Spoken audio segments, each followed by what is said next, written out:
personne de la genre féminine en disant femme, donc ce n'est pas du tout dépréciatif.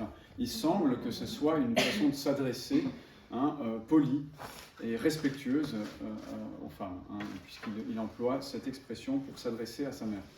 C'est un peu comme on dirait madame. En tout cas, peut-être il n'y avait pas exactement la même coutume qu'aujourd'hui, mais ce n'est pas une façon dépréciative. Au contraire, on remarque ici notre Seigneur du côté de la personne faible et qui va justement montrer qu'il est au-dessus de la loi de Moïse et qu'il est lui-même législateur. Il est lui-même donc capable de remettre l'offense. Vous savez que la loi que Moïse a donnée, c'est la loi divine, n'est-ce pas ? Or, si Jésus, comme le laisse clairement entendre, ce passage est capable de libérer une personne de la peine qu'elle aurait encourue en vertu de cette loi, c'est que donc lui-même est au même niveau, se met au même niveau que la loi, que le législateur, que Dieu lui-même. Et donc, implicitement, il fait bien voir qu'il est lui-même le législateur, qu'il est Dieu, et qu'il peut donc instituer un nouvel ordre où il y aura davantage de place pour la miséricorde. Mais ce n'est pas l'objet direct de mon exposé aujourd'hui. Cet épisode nous montre bien, c'est pour ça que je commence par lui, nous montre bien que justement, il y a un nouvel ordre, un ordre de la rédemption, qui commence avec l'arrivée de notre Seigneur. Le Christ, en s'incarnant, le Fils de Dieu, en mourant sur la croix, va apporter la rémission des péchés. Voyez, ce qui n'était que en figure dans l'ancienne loi, la loi pouvait bien montrer où se trouvait le péché, mais la loi ne permettait pas de remettre totalement le péché. Le nouvel ordre que va apporter Jésus-Christ va permettre cette rémission des péchés. C'est ce qu'on a déjà vu dans les articles précédents. Nous avions vu que par sa croix, par sa passion, notre Seigneur acquiert la rédemption pour tous les hommes. Et cette rédemption est communiquée par le moyen de la grâce à chacun des hommes qui librement acceptent cette grâce, cette rémission des péchés. Vous voyez, donc il y a quelque chose de nouveau. Alors, j'ai fait comme d'habitude mon petit dessin pour qu'on puisse voir plus précisément de quoi il s'agit. Aujourd'hui, je ne vais pas donc parler de la rédemption objective, c'est-à-dire de ce que Jésus a fait pour nous racheter, puisque cela, nous l'avons déjà vu. Mais je rappelle simplement, bien sûr, il n'y a que Dieu qui pardonne les péchés. Bon, Jésus est Dieu. Jésus a voulu nous racheter par l'œuvre de la rédemption, par sa passion, par toute sa vie, mais particulièrement par sa passion et sa mort sur la croix, sa résurrection, justement, cette croix glorieuse, croix du ressuscité, qui permet ensuite à Jésus de pardonner chacun de nous via un ordre qu'il a institué et les sacrements. Donc, pour résumer, quand on pose la question dans le catéchisme, que croyons-nous par le 10e article du symbole, la rémission des péchés ? Nous disons, la réponse que nous disons, vous pouvez la noter, la rémission des péchés. Par le 10e article du symbole, la rémission des péchés, nous croyons que l'Église a vraiment le pouvoir de remettre les péchés en vertu des mérites de Jésus-Christ.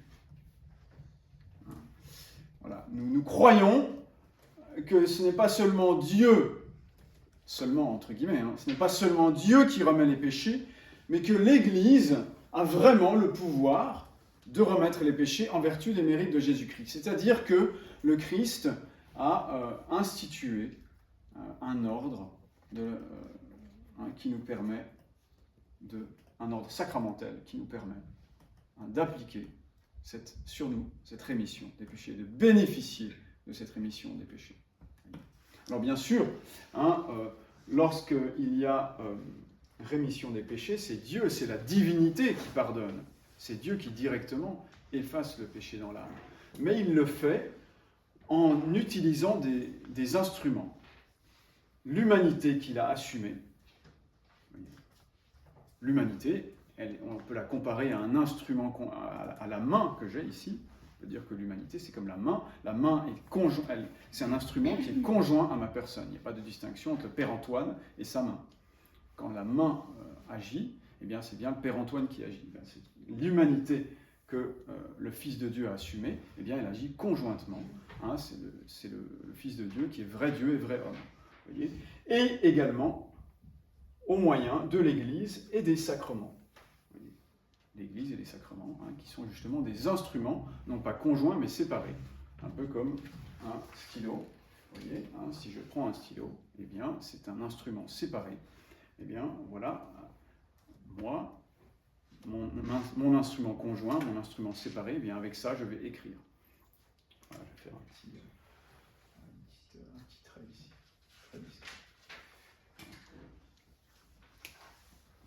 Et de la même façon, Dieu, par le Christ et les sacrements, l'Église, en fait, nous remet les péchés. Voyez. Donc il ne faut jamais séparer Dieu, le Christ, son Église, les sacrements, quand on parle de rémission des péchés. Voyez. Il ne s'agit pas, contrairement aux protestants, qui séparent les choses. Ils disent, bon, là, je prie directement à Dieu, Dieu me remet directement les péchés, mais ils ne voient pas que c'est le Christ lui-même qui a institué une Église, qui a institué des sacrements, des signes sensibles d'une grâce invisible qui vont effectuer cette rémission des péchés. C'est clair ? Donc, et ça n'enlève rien à la puissance divine. Pourquoi est-ce que ça n'enlève rien à la puissance divine ? C'est vous que j'interroge.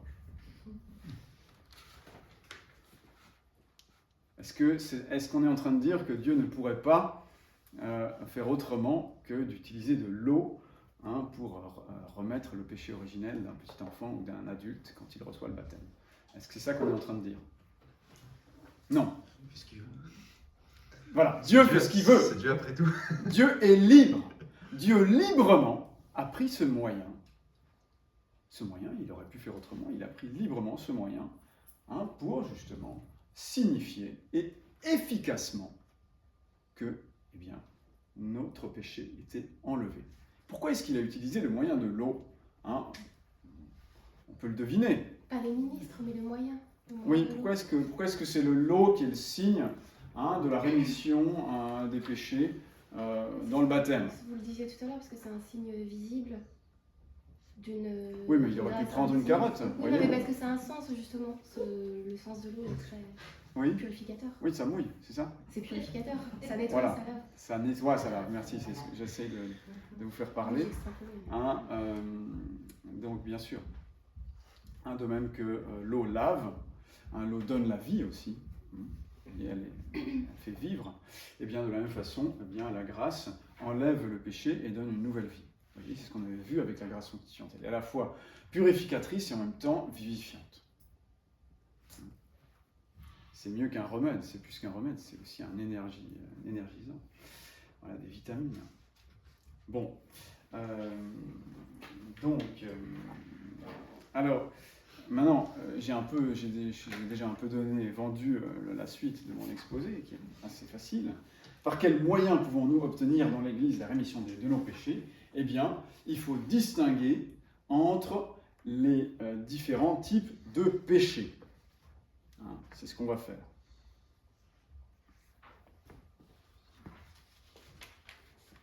Mais on peut déjà dire qu'il y a deux grands moyens pour justement remettre les péchés, le baptême et le sacrement de pénitence pour les péchés commis après le baptême. Mais on va préciser, c'est un peu plus riche que cela.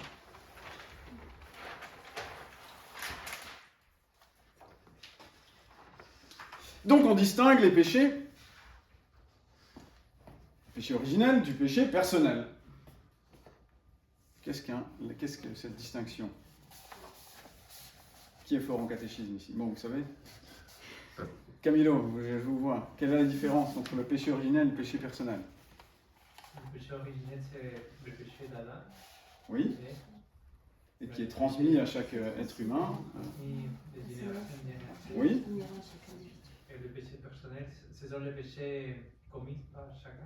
Voilà. Et donc, effectivement, ceux-là, ils sont pas personnels, donc on ne les partage pas avec les autres, fort heureusement. Péché originel, péché personnel, péché mortel et péché véniel. Qui peut m'éclairer sur cette distinction? Je vérifie que les connaissances soient bien acquises.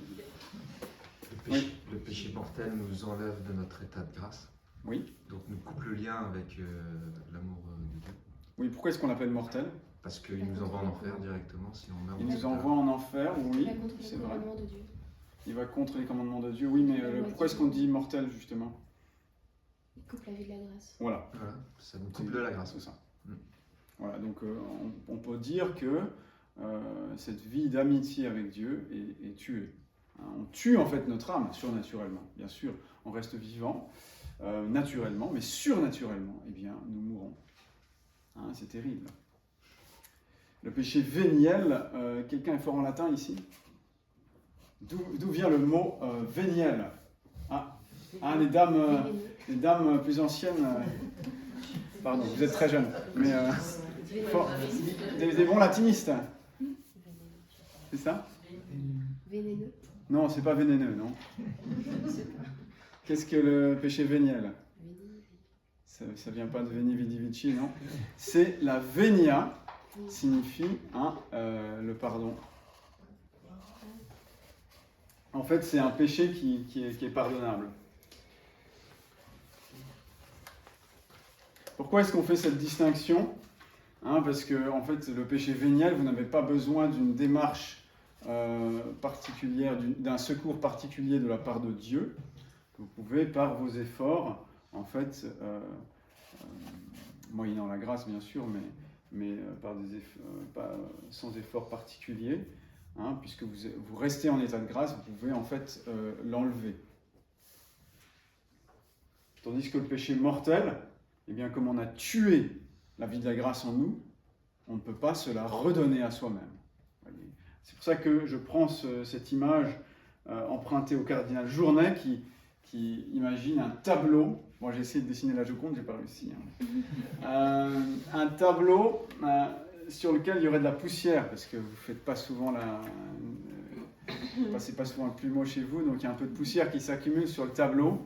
Alors ça, il suffit de souffler, et voilà le tableau à nouveau comme neuf. C'est le péché véniel. Et le péché mortel, c'est quelqu'un qui très méchamment jetterait de l'acide sur le tableau et trouerait, enlèverait en fait la peinture, et à ce moment-là, vous-même, le propriétaire de ce tableau, seriez incapable de le remettre en état. Pourquoi? Parce que pour le remettre en état, il faudrait être l'artiste qui l'a peint. Et de la même façon, pour remettre en état notre âme qui a perdu la grâce, il faut demander à celui qui est l'auteur de la grâce. Il n'y a que lui qui puisse remettre notre âme en état. Et donc, il n'y a que lui qui peut reprendre le pinceau et faire exactement comme il faut. C'est pour ça que nous avons besoin absolument du baptême ou du sacrement de pénitence pour avoir cette grâce sanctifiante et la vie divine. Alors j'ai mis en face les moyens qui justement permettent cette rémission des péchés. Et donc le baptême, alors c'est très, très efficace, c'est un karcher complet, ça enlève tout. Ça c'est très bien. C'est pour ça que dans l'Antiquité, les gens qui n'étaient pas très courageux, attendaient la dernière minute, juste d'être sur leur lit de mort pour recevoir le baptême et se dire comme ça j'ai une chance d'aller au ciel directement. Oui, c'est assez risqué, oui, en effet. Le sacrement de pénitence enlève les péchés personnels. Vous voyez, c'est pour ça que j'ai mis en face, mortel et véniel. Et pour enlever le péché véniel, même si on n'a pas on peut évidemment utiliser le sacrement de pénitence ou le baptême, mais le baptême c'est qu'une fois, donc après le baptême on peut peut plus se rebaptiser. Hein. Et donc il faut faire un acte contraire à ce, de volonté contraire, un regret suffit justement pour effacer le péché véniel. Hein, je vais donner quelques exemples tout à l'heure.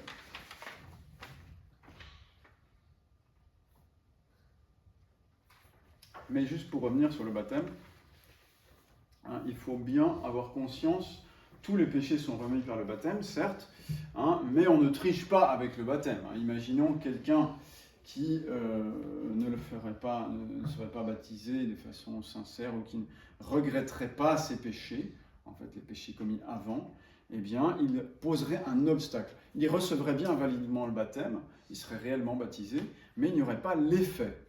Hein, puisqu'il continuerait en fait de refuser le pardon de Dieu. Voyez. Donc malgré tout, le baptême, est, comme j'ai dit, c'est un karcher, il est très efficace, mais jamais sans notre liberté, notre consentement. Et donc on peut mettre un obstacle, même quelqu'un qui reçoit le baptême, il peut mettre un obstacle à ce baptême. Alors, fort heureusement, ce n'est pas le cas du petit enfant, et c'est rarement le cas des adultes. Hein, mais imaginons quelqu'un qui peut-être le ferait d'une façon qui ne serait pas sincère. Voilà.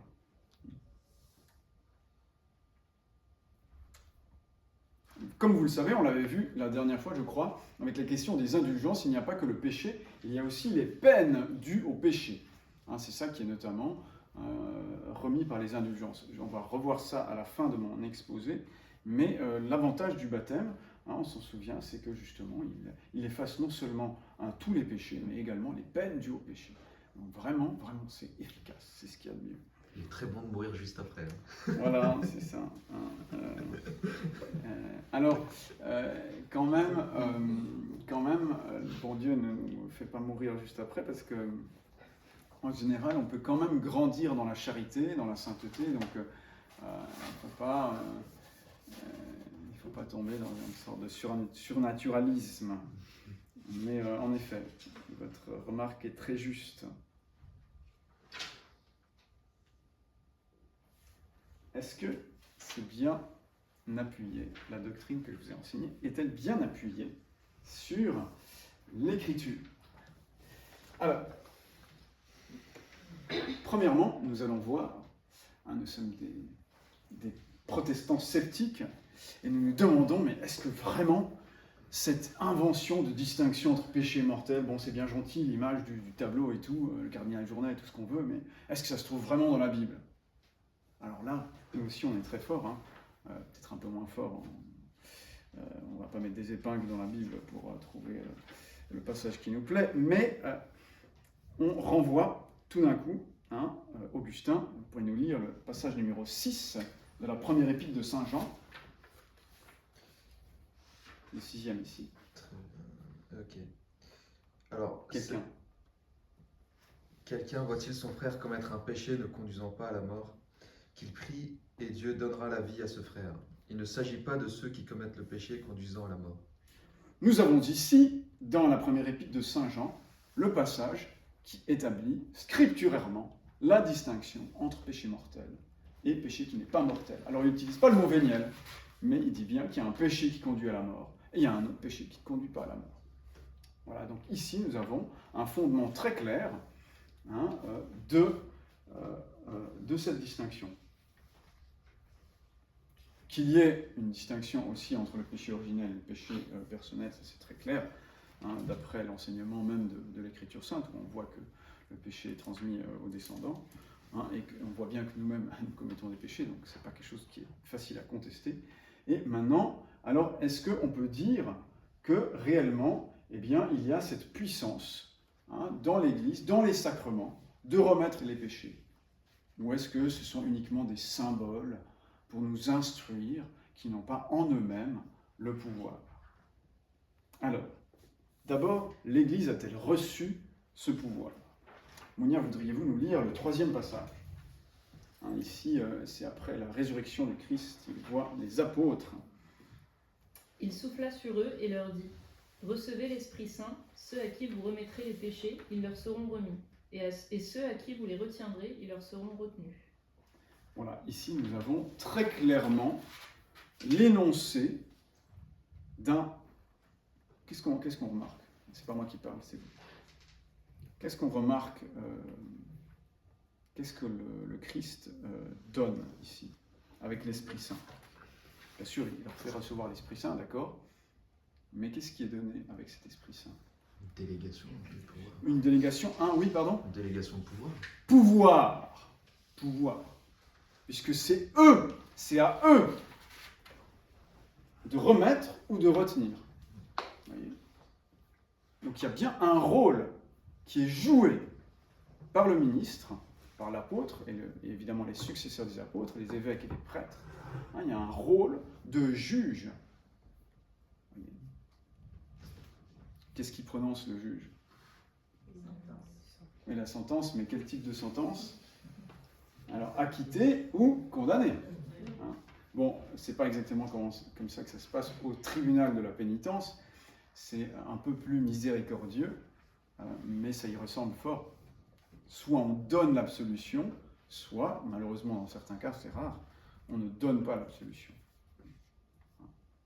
Donc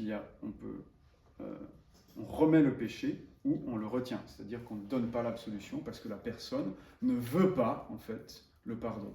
Elle refuse de faire ce qu'elle doit faire pour justement être pardonnée.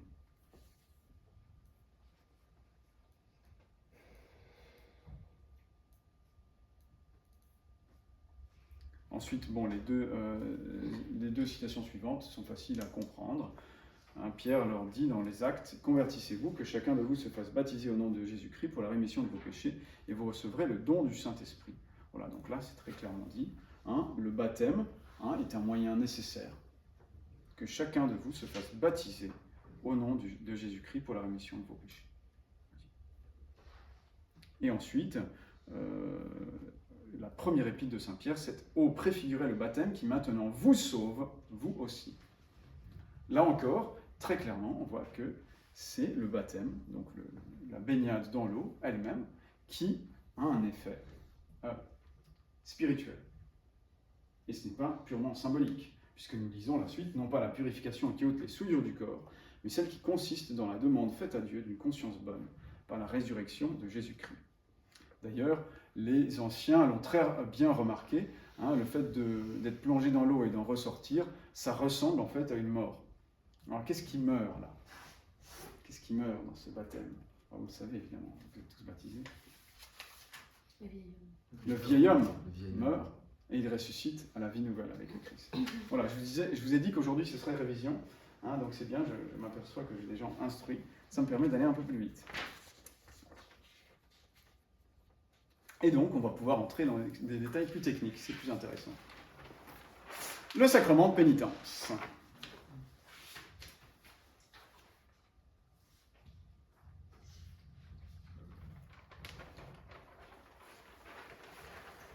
Le sacrement de pénitence, les théologiens aiment bien distinguer la matière et la forme.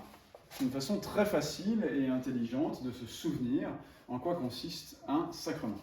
Dans le baptême, la matière utilisée, c'est l'eau, voilà. C'est l'eau, plus précisément, qui s'écoule sur le front ou sur une partie du corps de la personne. Il ne suffit pas de verser de l'eau n'importe où, il faut que ça s'écoule sur la peau. C'est pour ça que voilà, c'est vraiment le minimum. Il faut qu'il y ait un contact avec le corps. Et la forme, c'est je te baptise au nom du Père et du Fils et du Saint-Esprit. Voilà. Il ne faut pas dire nous vous baptisons, parce que ce n'est pas une forme valide. Je le dis parce qu'il y a eu des cas aux États-Unis où des personnes mal instruites, des diacres mal instruits avaient dit nous te baptisons. Et en fait, le baptême a été invalide. Il y avait même un prêtre qui avait découvert qu'on l'avait baptisé comme ça. Il revoyait les vidéos de son enfance et il voit que le diacre, dans le film de son enfance, il voit que le diacre utilise « nous te baptisons », une formule invalide. Et donc, en fait, lui-même n'était pas prêtre. Puisque si on n'est pas baptisé, on ne peut pas recevoir le sacerdoce. Et donc, il a dû tout refaire. Il a dû se faire rebaptiser, reconfirmer, etc. et recevoir l'ordination sacerdotale. Bon, vous voyez, donc du coup, ce diocèse aux États-Unis a fait des recherches auprès des personnes qui avaient été baptisées ou qui avaient, semble-t-il, été baptisées par ce diacre qui utilisait une fausse formule, hein, et pour justement rattraper le coup, grâce à Dieu. Donc retenez bien la formule « Je te baptise au nom du Père et du Fils et du Saint-Esprit ». Voilà. Et du Fils. Oui, j'ai dit quoi? Non. Oui. Non, je me demandais si c'est au nom du Père, du Fils et du Saint-Esprit. Non, non, du Père et du Fils, oui. Oui. C'est pas une énumération. D'accord. C'est le nom du Père et du Fils et du Saint-Esprit. C'est pas une liste. La Trinité n'est pas une liste. Mais c'est vrai qu'il y a malheureusement des gens qui disent ça, hein, donc, ou ça peut nous échapper, mais évitons de le faire. Alors, la matière, hein, ici, en l'occurrence, elle est un peu plus complexe. Et c'est ça qui est intéressant, parce que quand c'est trop simple, c'est pas drôle. Alors, ici, on a une matière éloignée et une matière proche. La matière éloignée du sacrement de la pénitence, c'est facile, d'après le dessin. C'est le péché. En fait, c'est une matière à enlever. Ben oui, parce que dans la pénitence, c'est pas une matière à mettre, si vous voulez, c'est une matière à enlever. Péché. Enfin, sorte de tâche, ça va? Clair, tâche qui nous salit notre belle robe blanche. Pardon, c'est un peu ça. Vous voyez, donc c'est une bonne image. Et donc ça, c'est la matière éloignée, à enlever. Et la matière prochaine du sacrement de pénitence, ce sont les actes que le pénitent va faire pour amener ses péchés à la source qui va les purifier. Il va faire 3 actes qui sont, Simon, aidez-moi, s'il vous plaît. L'examen de conscience. Non, C'est pas ça. c'est pas nécessaire. Oui, bien sûr, il y a l'examen de conscience. Contrition. Ils sont là. Hein. D'abord, il faut qu'il regrette ses péchés. C'est ce qu'on appelle la contrition. Ensuite, il faut qu'il fasse l'aveu, qu'il confesse ses péchés au prêtre. Et ensuite, qu'il répare l'offense. Alors, la réparation a lieu après, bien sûr, mais un désir de réparer est absolument nécessaire pour la validité de la confession. Quelqu'un qui déciderait non, je ne vais pas réparer, eh bien, il ne peut pas recevoir l'absolution. Il met un obstacle. Donc j'ai mis un marteau et des planches et des clous, peut-être que ça vous aide. Ici, la déchirure, hein, puisque le verbe latin conterere, ça veut dire déchirer. Qu'est-ce qui se déchire? Est-ce que c'est les habits? Notre orgueil. Notre orgueil, si on veut, oui, mais plus précisément. La conscience. Oui, notre conscience, c'est pas mal. C'est la conscience qui génère cette déchirure. Oui, c'est notre cœur, en fait, qui est déchiré. Ouais. La mauvaise volonté est déchirée. On détruit la mauvaise volonté et on remet la volonté dans la bonne direction. Et donc ça suppose un acte de volonté contraire. Ma volonté est détournée de Dieu, elle est tournée vers le mal, vers un bien désordonné, et donc je dois faire un acte de volonté contraire pour ramener la volonté en direction de Dieu.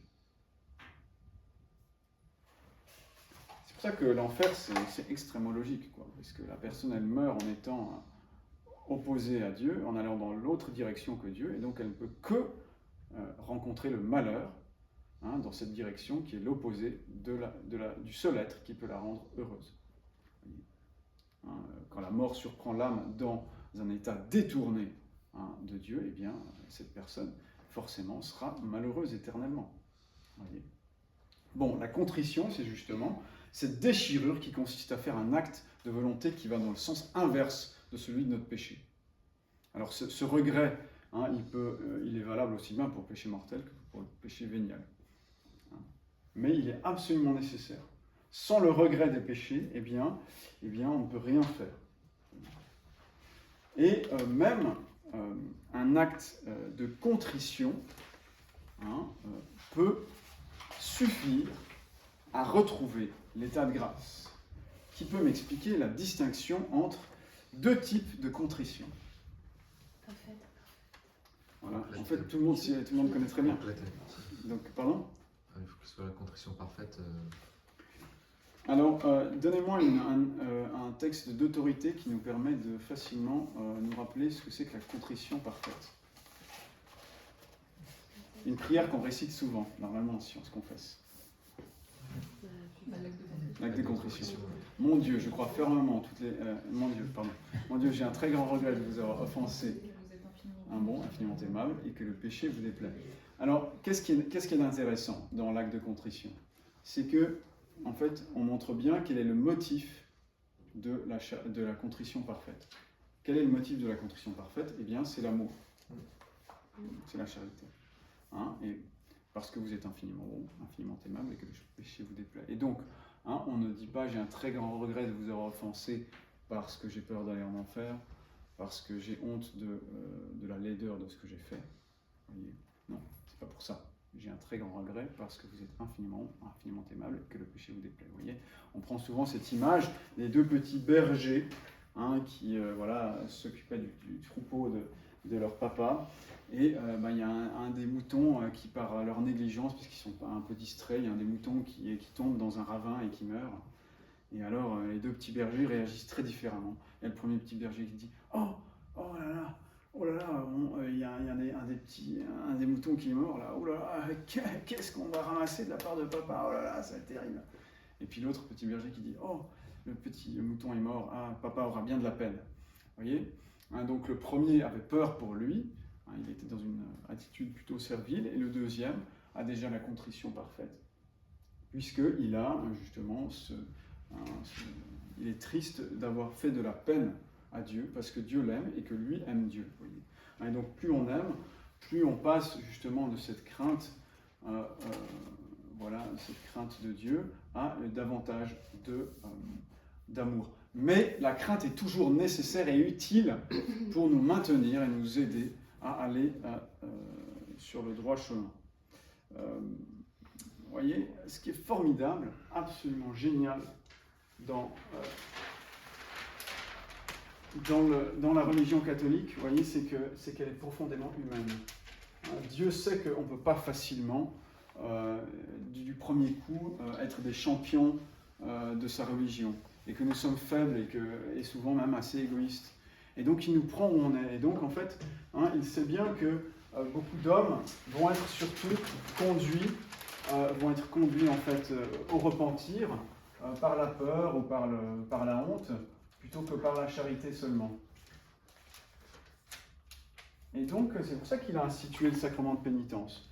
Puisque dans le sacrement de pénitence, si nous arrivons avec une contrition imparfaite, avec un début de charité, si vous voulez, il y a quand même un début d'amour de Dieu, mise en mouvement, mais que c'est surtout la crainte du châtiment ou bien la honte d'avoir fait quelque chose d'aussi moche, voyez, eh bien, dans le sacrement de pénitence, par la vertu du sacrement, nous recevons la grâce d'avoir une contrition parfaite. Et on passe de l'attrition, de la contrition imparfaite, à la contrition parfaite. C'est pas génial, ça? Si. Donc, même si vous êtes un gros égoïste, vous allez vous confesser, et durant le sacrement lui-même, eh bien, Dieu vient au secours de votre égoïsme. C'est magnifique, ça. Vous voyez, moi, je me souviens, mon curé me disait, mais je suis sûr que notre religion est vraie, parce que c'est la religion du pardon. Et il y a ce pouvoir de pardonner. C'est là qu'on a réellement le pardon qui est réellement donné, véritablement. Et c'est la preuve que notre religion est divine. Parce que seul Dieu aurait pu inventer ça, de façon aussi bien faite. Je pense que c'est vrai. Enfin, il le disait de façon beaucoup plus convaincante, moi j'arrive pas à retrouver la passion avec laquelle il le disait. Mais il avait longuement médité, un très saint prêtre, qui était mon curé. Maintenant, il doit avoir peut-être 80 ans, mais toujours très disponible aussi au confessionnal. Et il est toujours émerveillé de ça. Mon père, il y a tant de choses à dire là-dessus, c'est la miséricorde aussi, ça répare un homme en fait. C'est presque, ça remplace un psychologue, ça remplace. Enfin, je veux dire, je rigole pas quand je dis Oui, ça, oui. c'est-à-dire que le fait d'être certain que Dieu nous pardonne en sortant de là, Oui. ça soulage la conscience et ça permet en fait de couper la mauvaise herbe et de laisser la plante repousser, quoi. Tandis que sans ça, moi qui étais musulman avant, j'étais jamais sûr que mes péchés seraient pardonnés. J'en faisais des cauchemars en fait. Je me disais, qu'est-ce que je fais? Qu'est-ce qui va m'arriver en fait? Et on devient esclave de ça et ça nous empêche de nous élever. Et on devient esclave de nos péchés malgré tout. Et donc je me dis, mais comment on peut vivre sans ça en fait? C'est un truc de fou. Enfin, je me pense, ça répare un homme. C'est pour ça qu'un criminel peut devenir d'un jour, du jour au lendemain, un criminel qui regrette tout à fait ce qu'il a fait, ou je sais pas, toute autre forme de crime. Ça le répare en fait. Ah oui. Bah oui. Ben, par exemple, le Saint-Pierre Martyr, qui est un grand dominicain qui a été inquisiteur, à l'époque où inquisiteur c'était très dangereux, puis c'était dans le nord de l'Italie où en fait il fallait aller prêcher. Les inquisiteurs ils passaient pas leur temps à tuer des gens, hein, ça c'est faux.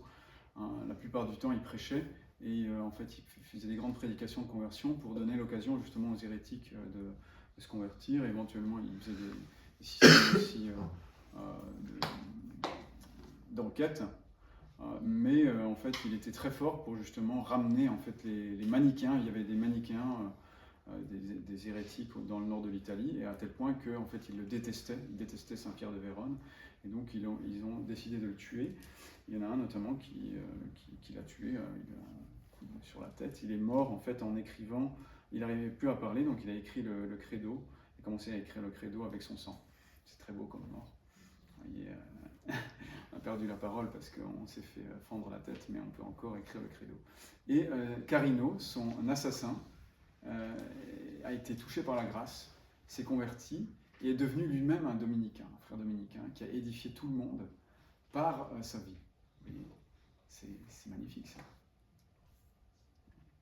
Il devient un très saint frère. Alors, la forme.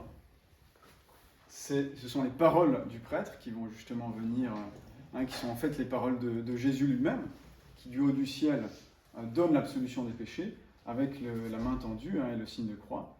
Donc cette forme qui va s'appliquer à cette matière, eh bien ça va donner justement la rémission des péchés. Ego te absolvo, je te pardonne, enfin comme ils disent dans la nouvelle formule, je pense que c'est plus juste de dire ego te absolvo, je t'absous de tes péchés au nom du Père et du Fils et du Saint-Esprit, et on répond Amen. Voilà. Alors,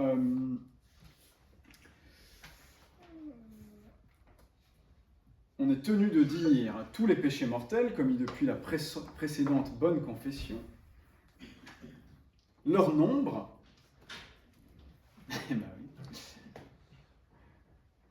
moi, si on ne connaît pas le nombre, parce que c'est innombrable, on dit voilà, tous les jours. Non, je plaisante. Les circonstances aggravantes. Il ne suffit pas de dire j'ai menti, mais voilà, j'ai menti à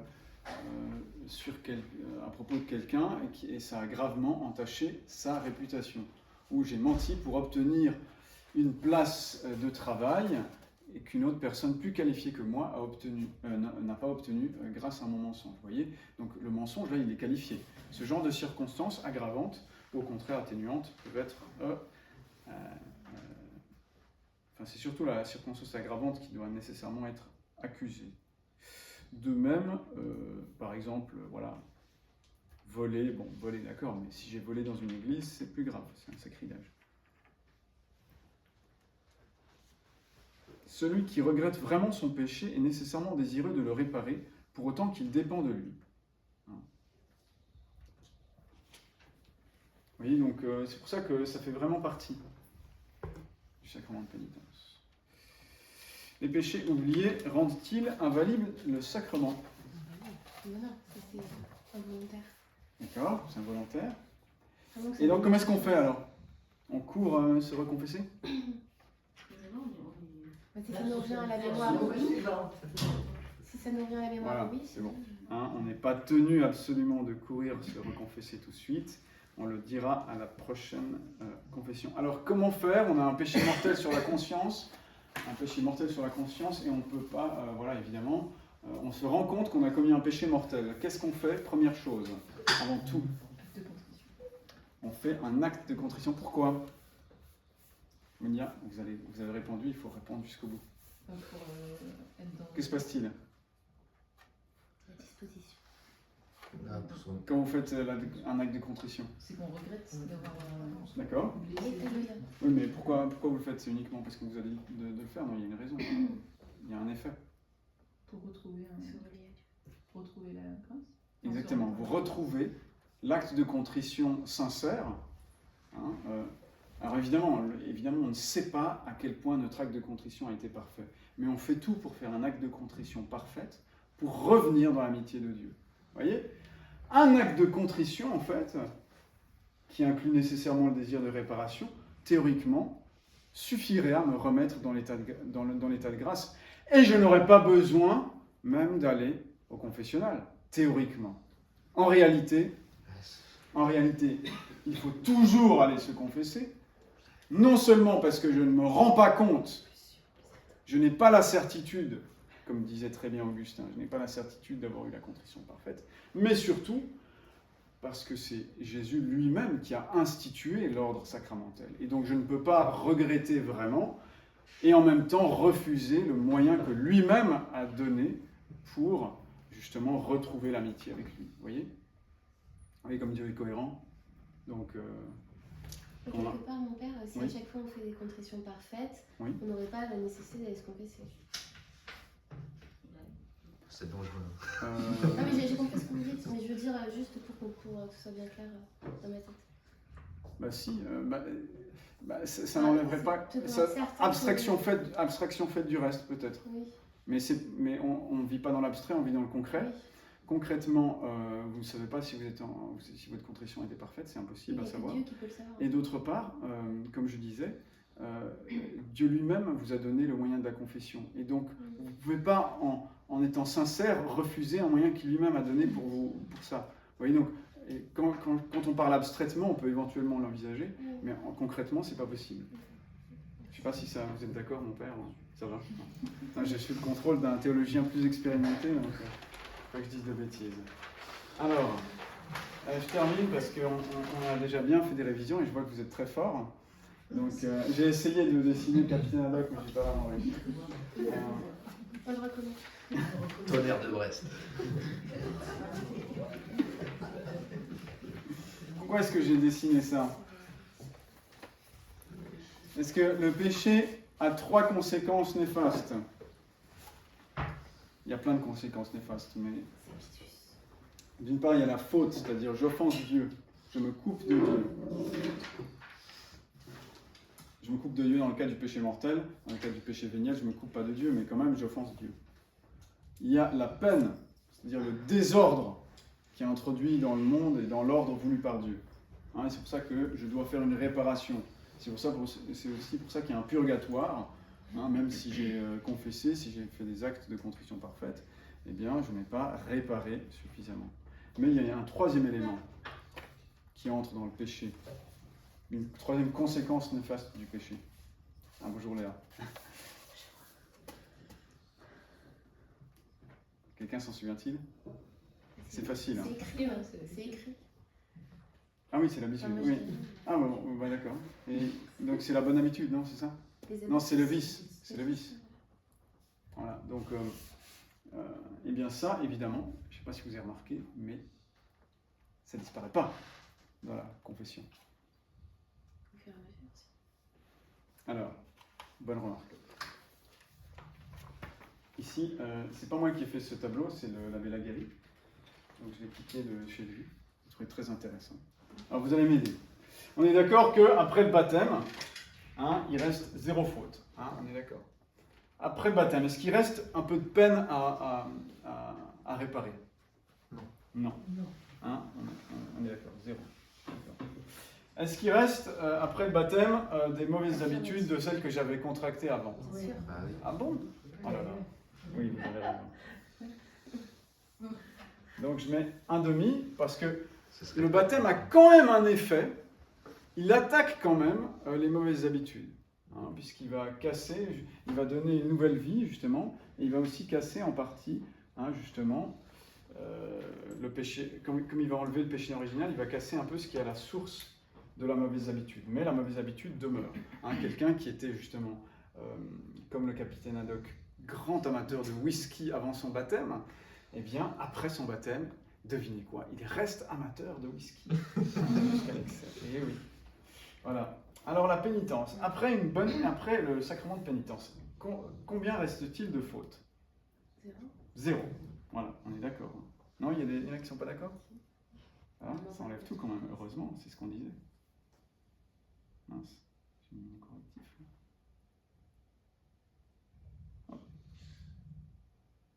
Prendre un autre stylo.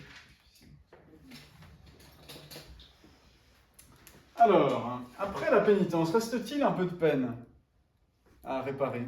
Oui. Eh oui. Eh oui.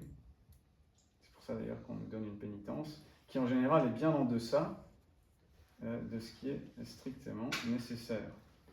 Pourquoi? Parce qu'on ne veut pas effrayer les pénitents. Si on leur donnait des grosses pénitences, ils reviendraient plus, ils se diraient: oh là là, ce prêtre il m'envoie à Jérusalem chaque fois que je fais un péché, donc si chaque fois je dois faire un voyage en Terre Sainte, je préfère plus me confesser, vous voyez, donc on ne fait pas ça. Hein. Et évidemment, le sacrement de pénitence ne déracine pas toutes les mauvaises habitudes, mais quand même, il les attaque, elles aussi. Vous avez remarqué, j'espère, si vous confessez souvent, que malgré tout ça, le sacrement a un effet qui affaiblit les mauvaises tendances qui nous sont internes. Alors, maintenant, on va entrer dans les questions un peu pratiques. Vous allez m'aider, parce que, justement... oui, donc, non, et donc je précise... qu'est-ce qu'il faut faire, justement? Puisque ce n'est pas les sacrements qui vont me permettre de débarrasser des mauvaises habitudes. Que faut-il faire? Travailler sa volonté. Travailler sa volonté, oui, c'est un peu volontariste. C'est pas faux ce que vous dites, En fait, mais c'est un peu... Il y a une bonne technique, c'est de. Prier, faire des efforts, oui, c'est pas mal. Il y a une bonne technique, c'est de savoir à quel point. De méditer sur les conséquences du péché et sur à quel point ça dégoûte dur, enfin, à quel point c'est mauvais Oui. pour nous. Enfin, Alors là, vous parlez, si vous voulez, un peu des nourrir le dégoût du péché en nous. Voilà, c'est un peu ça.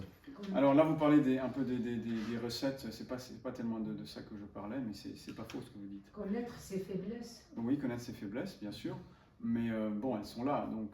Oui. Alors, ce que nous avons à faire, c'est à exercer les vertus. Exercer les vertus qui sont justement les contraires du vice, justement. Si je suis paresseux, eh bien, je vais exercer plutôt la vertu de force, de courage dans le travail. Si je suis au contraire un peu trop porté au plaisir de la table, et je vais exercer la tempérance. Voyez, bien sûr, avec la prière, avec la grâce de Dieu, avec une bonne retraite, avec la pénitence, avec tous les moyens que l'Église nous donne, si vous voulez, mais on va faire des actes qui vont dans le bon sens, justement. Donc c'est là que je suis assez d'accord avec ce que disait Julien, même si c'est trop général, renforcer sa volonté. Bon, avec la volonté, en fait, on va faire un acte bon qui va permettre d'occuper le terrain. Quand on fait des actes bons, eh bien, on renforce peu à peu notre vertu, notre capacité à bien agir, et à la fin, en fait, eh bien, le vice est petit à petit chassé, et ce sont les vertus qui prennent la place. Et tout ceci est sous la mouvance de la charité. C'est par amour. C'est pas juste pour être soi-même parfait, pour faire une sculpture du Père Antoine qui soit absolument conforme à l'idéal. Je ne sais pas, sûrement pas vous, mais on pourrait avoir cette tentation. Voilà, l'idéal de soi-même, mais c'est pas ça la sainteté. Nous ne sommes pas des saints de vitraux, nous sommes des saints de chair et d'os, et donc nous avons à être nous-mêmes, mais moins nos défauts. Et ça, c'est en aimant davantage, en priant, en étant unis à Dieu, et en exerçant aussi les actes des vertus. Si j'ai tendance à trop parler, eh bien, exercer la tempérance de la langue, etc. Voilà, j'ai fini, mais je voulais que vous m'aidiez un petit peu comment est-ce qu'on peut bien se confesser? Hein, alors, on commence par, là j'ai rejoint Simon, l'examen de conscience. On s'agenouille en disant, voilà, en faisant les prières, on récite le Confiteor. Vous savez que par le Confiteor, on peut déjà obtenir la rémission des péchés véniels. On dit une chose très intéressante pour le prêtre. On va donner des indications très intéressantes pour le prêtre, comme s'il était le médecin. Notamment, une chose que souvent les pénitents oublient. Bénissez-vous. Oui, non, ça c'est, oui, ça, on s'en fiche, mais c'est très bien de le dire. Hein, mais une fois qu'on a dit bénissez mon Père parce que j'ai péché, qu'on a dit le Confiteor, on va donner une indication sur soi-même. Depuis combien de temps? Depuis combien de temps est-ce que je ne me suis pas confessé? Très utile pour que le prêtre sache à qui il a affaire. Voilà. Et comment est-ce qu'il va pouvoir nous aider. Ensuite, on confesse de façon précise en donnant, si possible, les motifs qui m'ont fait tomber. Voilà, je me suis mis en colère parce que ceci, cela. J'ai menti parce que je voulais me faire valoir. J'ai menti pour éviter un ennui, etc. J'ai menti pour obtenir de l'argent. Vous voyez, c'est pas du tout la même chose. Et donc, évidemment, pour le médecin aussi, on essaie de préciser de la même façon pour le prêtre, qui est le médecin des âmes. Quelle est la partie la plus importante du sacrement de pénitence? Quel est l'élément le plus important et celui sur lequel on doit le plus se préparer? Le regret. Merci, Alexandre. C'est vraiment le regret. Parfois, on passe beaucoup de temps à examiner, pourquoi pas, mais sachez que ce qui est vraiment indispensable, c'est le regret. Et donc, il vaut mieux investir plus de temps à regretter profondément avant le sacrement de pénitence. Bien sûr, il faut éviter d'oublier tout un péché grave. Il ne faut pas rien cacher, évidemment. Si je cachais volontairement un péché mortel, ça rendrait invalide la confession. Mais passer du temps à regretter. Et peut-être que je ne ressens pas le regret, ce n'est pas ressenti, mais je le dis, je fais plusieurs actes de contrition et je demande à Dieu de me donner, avec le secours de sa grâce, justement, ce regret, et qui va lui-même effacer le péché. Oui. Donc c'est très beau. Qui a bu boira, mais qui s'est confessé, se confessera, j'espère. Merci. Y a-t-il des questions ?